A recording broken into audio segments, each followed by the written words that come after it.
श्री स्वामी समर्थ. नमस्कार मंडळी. उद्या 5 नोव्हेंबरला आलेली आहे कार्तिकी पौर्णिमा.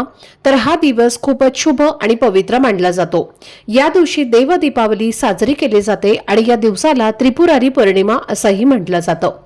कारण या दिवशी भगवान शिवशंकरांनी त्रिपुरासूर नावाच्या राक्षसाचा वध केला होता आणि देवांना पुन्हा आनंद दिला होता. कार्तिक पौर्णिमा ही तिथी केवळ धार्मिक दृष्ट्याच नाही तर ज्योतिषशास्त्रानुसार सुद्धा अत्यंत प्रभावी मानले जाते.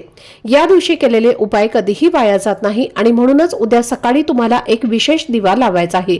हा दिवा लावल्याने घरातील सर्व अडचणी, क्लेश, नजरबाधा आणि दारिद्र्य दूर होतं. घरात सुख, शांती आणि लक्ष्मीचा अखंड वास राहतो आणि तुमच्या जीवनात भरभराट येते आणि तुमच्या कठीण इच्छा देखील पूर्ण होतात. हा दिवा नेमका कुठे लावायचा आणि कसा लावायचा याबद्दलची संपूर्ण माहिती मी एका व्हिडिओमध्ये सविस्तरपणे दिलेली आहे.